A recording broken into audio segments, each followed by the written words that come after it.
address the needs voiced by our citizens. My tax proposals are guided by this spirit. The objectives of my proposals are as follows.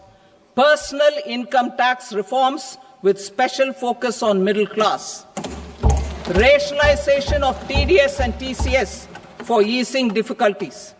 Encouraging voluntary compliance. Reducing compliance burden. Ease of doing business. Employment and investment. I will come to my proposal on personal income tax towards the end. TDS and TCS, rationalization for easing difficulties. I propose to rationalize tax deduction at source, TDS, by reducing the number of rates and thresholds above which TDS is deducted. Further, threshold amounts for tax deduction will be increased for better clarity and uniformity. The limit for tax deduction on interest for senior citizens is being doubled from the present 50,000 rupees to 1 lakh rupees. Similarly, the annual limit of 2.40 lakh rupees for TDS on rent is being increased to 6 lakh rupees. This will reduce the number of transactions liable to TDS, thus benefiting small taxpayers receiving small payments. The threshold to collect tax at source, the TCS, on remittances under RBI's liberalized remittance scheme, the LRS, is proposed to be increased from 7 lakh to 10 lakhs. I also propose to remove TCS on remittances for education purposes, where such remittances is out of a loan taken from a specified financial institution. Both TDS and TCS are being applied on any transaction related to sale of goods. To prevent such compliance difficulties, I propose to omit the TCS. I also propose that the provisions of the higher TDS deduction will now apply only in non-PAN cases. In July 2024, the delay for payment of TDS up to the due date of filing statement was decriminalized. I propose to provide the same relaxation to TCS provisions as well. The government under the leadership of Prime Minister Modi believes in Sabka Saath, Sabka Vikas, Sabka Vishwas and Sabka Prayas. In line with this, we brought in updated return facility in 2022 for voluntary compliance by taxpayers who had omitted to report their correct income. Our trust in taxpayers was proved right. Nearly 90 lakh taxpayers voluntarily updated their incomes by paying additional tax. Taking this trust further, I now propose to extend the time limit to file updated returns for any assessment year from the current limit of 2 years to 4 years. I propose to reduce the compliance burden for small charitable trusts and institutions by increasing their period of registration from 5 years to 10 years. It is also proposed that disproportionate consequences do not arise for minor defaults such as incomplete applications filed by charitable entities. Presently, taxpayers can claim the annual value of self-occupied properties as nil only on the fulfillment of certain conditions.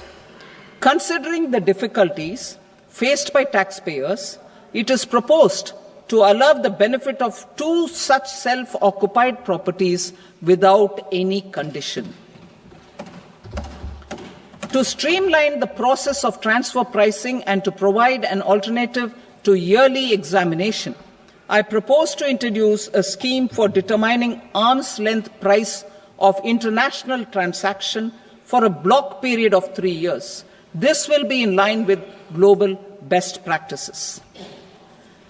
With a view to reduce litigation and provide certainty in international taxation, the scope of safe harbor rules is being expanded. A number of senior and very senior citizens have very old national savings schemes accounts. As interest is no longer payable on such accounts, I propose to exempt withdrawals made from NSS by individuals on or after 29th August 2024. I am also proposing to allow similar treatment to NPS Vatsalya accounts as is available to normal NPS accounts subject to overall limits. In my speech in July 2024, I had promised that all processes, including giving effect to appellate orders, shall be digitalized and made paperless over the next 2 years. So I'm happy to announce that digitalization is being made operational now.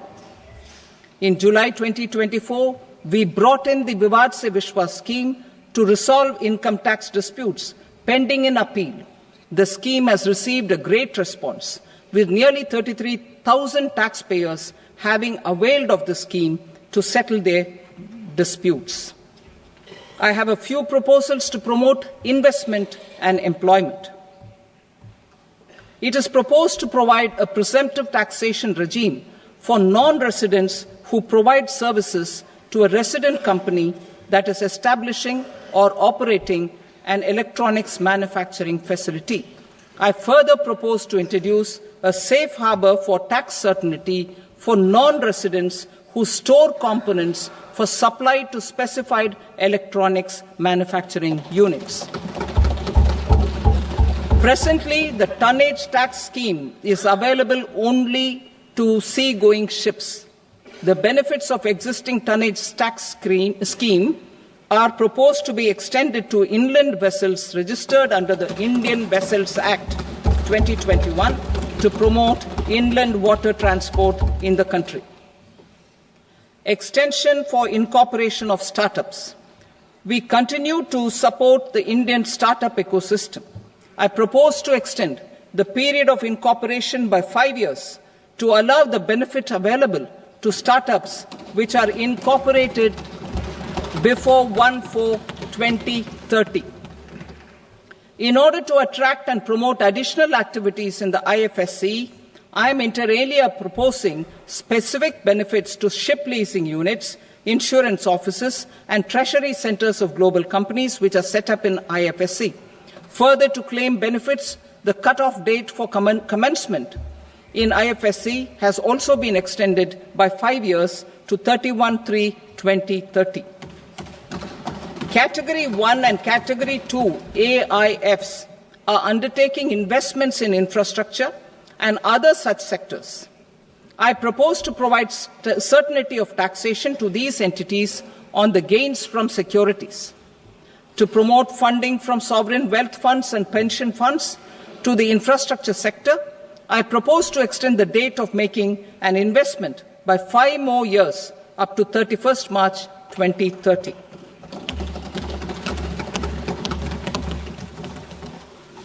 Personal income tax reforms with special focus on middle class.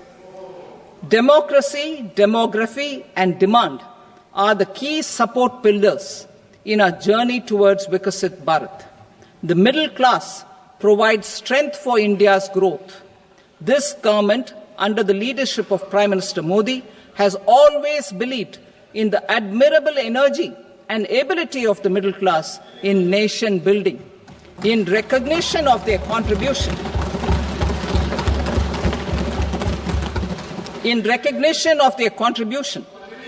we have periodically reduced their tax burden.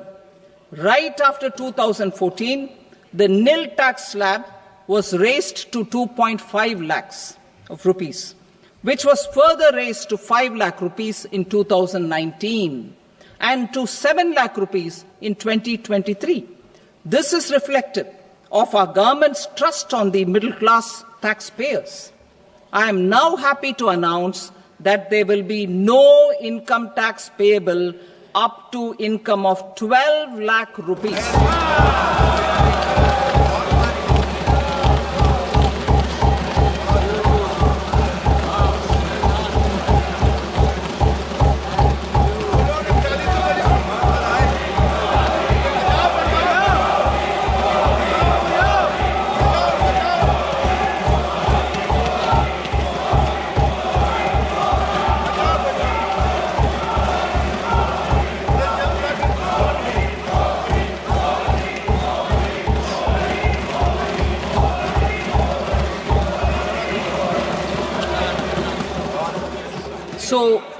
average income of 1 lakh per month other than the special rate income such as capital gains under the new regime. This limit will be 12.75 lakh for salaried taxpayers due to the standard deduction of 75,000. Slabs and rates are being changed across the board to benefit all taxpayers. The new structure will substantially reduce the taxes of the middle class and leave more money in their hands, boosting household consumption, savings and investment. In the new tax regime, I propose to revise tax rate structures as follows: 0 to 4 lakh rupees nil, 4.8 lakh rupees to 4 to 8 lakh rupees 5%, 8 to 12 lakh rupees 10%, 12 to 16 lakh rupees 15%, 16 to 20 lakh rupees 20%, 20 to 24 lakh rupees 25%, and above 24 lakh rupees 30%. To taxpayers up to 12 lakh of normal income other than special rate income such as capital gains. I read that again. To taxpayers up to 12 lakh of income other than special rate income such as capital gains, tax rebate is being provided in addition to the benefit due to slab rate reduction in such a manner that there is no tax payable by them. The total tax benefit of slab rate changes and rebate at different income levels can be illustrated with a few examples.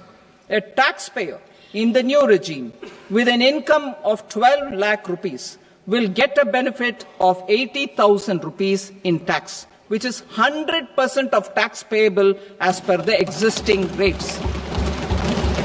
A person having income of 18 lakh rupees will get a benefit of 70,000 rupees in tax, that is 30% of tax payable as per existing rates. A person with an income of 25 lakh gets a benefit of 1,10,000 rupees, that is 25% of his tax payable as per existing rates. Details of my tax proposals are given in the annexure. As a result of these proposals, Honourable Speaker, sir, revenue of about 1 lakh crore in direct taxes and 2,600 crores in indirect taxes will be foregone.